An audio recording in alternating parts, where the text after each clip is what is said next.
خانقاہ ربانیہ نقشبندیہ روحانی معالج پیر مفتی احسن محمود نقشبندی صاحب حضرت مفتی تقی عثمانی سے فرماتے ہیں فتح اور کامیابی کا دوسرا فارمولہ قرآن کہتا ہے ڈٹنے کے بعد تم نے کیا کرنا ہے؟ اللہ کا ذکر کرنا ہے. فَاذْكُرُوا اللَّهَ ذِكْرًا كَثِيرًا، اللہ کا ذکر کرنا ہے اور اللہ کی یاد میں لگ جانا ہے. اس سے پہلا تمہیں فائدہ یہ ہوگا الا بذکر اللہ تطمئن القلوب، جو میری یاد میں لگتے ہیں میں ان کے دلوں کے اندر اطمینان پیدا کر دیتا ہوں. دیکھیے اس موقع پر، جنگ کے موقع پر سب سے جو تکلیف دہ چیز ہوتی ہے، اس انسان پریشان ہوتا ہے، خوف ہوتا ہے، ڈر ہوتا ہے، پتہ نہیں کیا ہو جائے گا. جیسے دیکھیں ہم جو عوام تھے، پتہ نہیں کب میزائل آ رہے ہیں، کب جہاز آ رہے ہیں، کب بم برسیں گے، کب یہ ہوگا، ایک کیفیت تکلیف والی، پریشانی والی.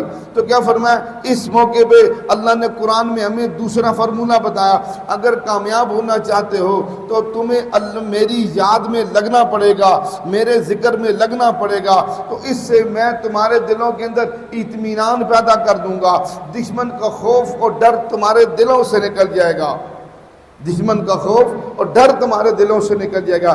دیکھیے افواج پاکستان نے جب مارکے حق کے لیے نکلے تو سب سے پہلے جو وقت کا انتخاب کیا وہ نماز کے وقت کا انتخاب کیا، اور ذکر میں سے کیا سب سے بڑا ذکر نماز ہے.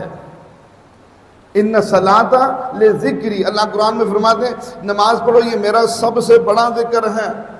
اب مسلمان جب دشمن کے لیے سیسا پلائی دیوار بن کر میدان میں اترنے لگے تو سب سے پہلے ذکر سے اپنے آغاز کیا، اذان دی، نماز پڑھی، دشمن پر ٹوٹ پڑے.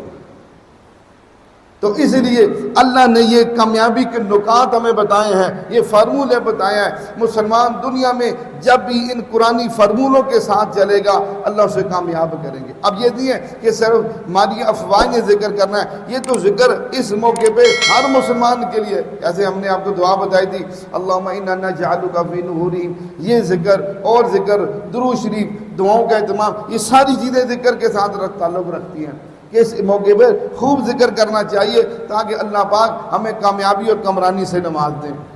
ہمارے ہاں جادو، جنات، بندش اور نظر بد کا شافی علاج قرآن و سنت کی روشنی میں کیا جاتا ہے.